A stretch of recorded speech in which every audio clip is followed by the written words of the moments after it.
Thank you very much, Mr. Chairman. Once again, I want to welcome our very distinguished witnesses. Thank you for your testimony, and more importantly, thank you for your service to our country. I have my question centers around the idea that immediately following September 11th, it appeared that the hijackers had come into our country. They were sort of like automatons. They went to their station, they waited for their signal, and they acted when they received it. From your experience, knowing Judge White and Judge Freeh now, Mr. Pilar, knowing what you know about the World Trade bombing initially in '93, the East Africa bombings, and the Cole.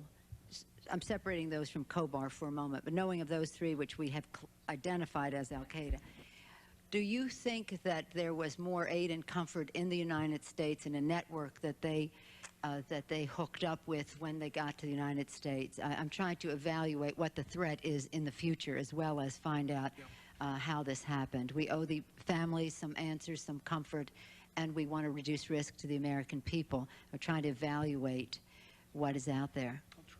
Well, I'll try to answer the question. Of course, I'm not privy to most of the non-public, in fact, any of the non-public facts relating to September 11th. In fact, that's why I quoted from Director Mueller's statement, because those are the facts as I understand them. No, Mr. Director, no, I just meant based on what you knew about East Africa coal and... Yeah, let me give you a couple of comparisons. In the East African conspiracy and attacks, two principles which I think are very important and relevant to September 11th. One, the people who were selected for those missions were, for the most part, innocuous players. They were fishermen and store clerks who lived in communities, who had roots in many cases, and were ordinary and non-obvious people, even in the societies where they had operated and lived for many, many years. What they had in common was the Al-Qaeda-Umma connection and the ability to become operational. Going back to the World Trade Tower, which Ms. White discussed in detail, they lived in the community. The blind sheikh preached in mosques in Jersey City and Brooklyn, New York. These were not extraordinary lives in terms of proved up or even known connections to international terrorist groups. There was some training involved, obviously, and much of it learned after the fact with respect to Yosef and Al-Qaeda-sponsored training operations. But for the most part, they were never linked, per se, to a international terrorist organization. And I think the dynamic there is the selection and the preparation. Also in East Africa, one theme which was repeated in the Cole attack is these are people who planned for years, who painstakingly did surveillances, who quietly did many, many things in preparation. And as you know, in the Cole attack, the target originally was another ship, the USS Sullivan's, an attack which was going to coincide with Rassam's activity on the West Coast and the Al-Qaeda cell attacking Americans and Israelis in Jordan. So very painstakingly planned by ordinary people, with very patient and time-consuming operations. Thank you, Mr. Director. Judge?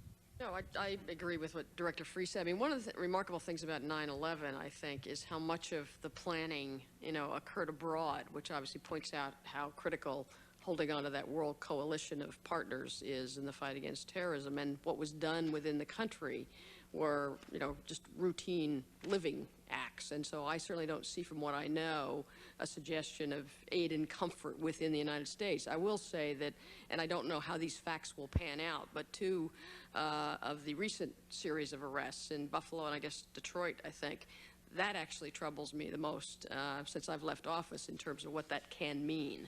In other words, if you've got cells within the country, second-generation Americans, assuming that is so, and obviously it remains to be seen, who are, really are sleeper cells from within the country, that I think poses quite a danger if the facts turn out to be that. My time is expiring, but I just want to say, Mr. Director, that Judge Freeh, that I was pleased that you mentioned John O'Neill in your opening comments. I visited with him the day in June of 2001 that he had just come from the airport early in 2 a.m. in the morning.